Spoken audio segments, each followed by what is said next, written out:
উমর রাদিয়াল্লাহু আনহুকে নিয়ে বিশ্বনবী আরেকটা স্বপ্ন দেখেন। তিনি বলেন, একদিন আমি ঘুমিয়েছিলাম, স্বপ্নে দেখলাম অনেক লোককে আমার সামনে উপস্থিত করা হলো। সবার গায়ে জামা জড়ানো, কারো জামা এতটা ছোট কোনোভাবে বুক পর্যন্ত ঢাকতে পেরেছে, আবার কারো কারো জামা এর চেয়েও ছোট। এক পর্যায়ে উমর রাদিয়াল্লাহু আনহুকে আমার সামনে আনা হলো। তার শরীরে এত লম্বা জামা ছিল, চলার সময় তার জামা অনেকটা মাটিতে গড়াগড়ি খাচ্ছিল। সাহাবীগণ জিজ্ঞেস করলেন, ইয়া রাসূলুল্লাহ, এই স্বপ্নের ব্যাখ্যা কি? বিশ্বনবী বললেন, তাকওয়া তথা দিনদারি। সহিহ বুখারী হাদিস নাম্বার 3691। এই স্বপ্নে যার জামা যত লম্বা দেখানো হয়েছে তার দিনদারি বা আল্লাহ ভীতি তত বেশি, এটা বোঝানো হয়েছে। উমর রাদিয়াল্লাহু আনহু এর যেমন গভীর জ্ঞান ছিল তেমনই ছিল প্রবল দিনদারি। এই দুটি গুণ কারো থাকলে তার কি অন্য কিছুর প্রয়োজন আছে?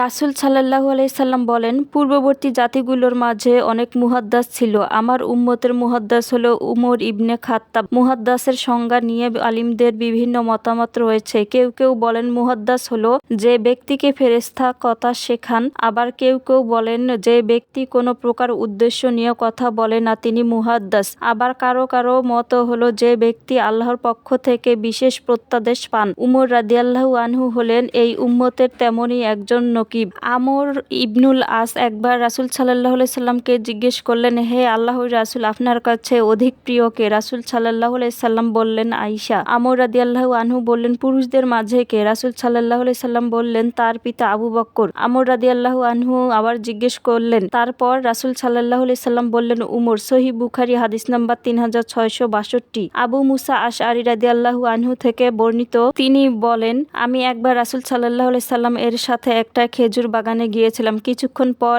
এক লোক এসে দরজার ওপারে থেকে অনুমতি চাইল। রাসূল সাল্লাল্লাহু আলাইহি সাল্লাম আমাকে বললেন, আগন্তুকের জন্য দরজা খুলে দাও এবং তাকে জান্নাতের সুসংবাদ দাও। দরজা খুলে দেখলাম আবু বকর রাদিয়াল্লাহু আনহু। আমি তাকে রাসূলের বক্তব্য শুনিয়ে দিলাম। তা শুনে আবু বকর রাদিয়াল্লাহু আনহু আল্লাহর প্রশংসা করলেন। তারপর অন্য একজন লোক এসে অনুমতি চাইলেন। রাসূল সাল্লাল্লাহু আলাইহি সাল্লাম এবারও বললেন, দরজা খোলো এবং তাকে জান্নাতের সুসংবাদ দাও। দরজা খুলে দেখলাম উমর রাদিয়াল্লাহু আনহু দাঁড়িয়ে আছেন। তাকে নবীজির সুসংবাদ শুনিয়ে দিলাম। সুসংবাদ শুনে উমর রাদিয়াল্লাহু আনহু আল্লাহর প্রশংসা করলেন। তারপর আরও একজন লোক এলেন। রাসূল সাল্লাল্লাহু আলাইহি সাল্লাম বললেন, দরজা খোলো এবং তাকে বলবে তার ওপর একটা বিপদ আসবে এবং তার বিনিময়ে তাকে জান্নাতের সুসংবাদ দাও। আমি যথারীতি দরজা খুলতে গেলাম, দেখি উসমান রাদিয়াল্লাহু আনহু দাঁড়িয়ে আছেন। আমি তাকে রাসূলের সুসংবাদ শোনালাম। তিনি আল্লাহর প্রশংসা করলেন এবং বললেন, আল্লাহই সাহায্যকারী। মদিনার সবচেয়ে বড় মুনাফিক ছিল আব্দুল্লাহ ইবনে উবাই। সে মুনাফিক হলেও তার ছেলে আব্দুল্লাহ ছিলেন পাক্কা ঈমানদার। বাবার মৃত্যুর পর তিনি নবীজিকে জানাজা পড়ানোর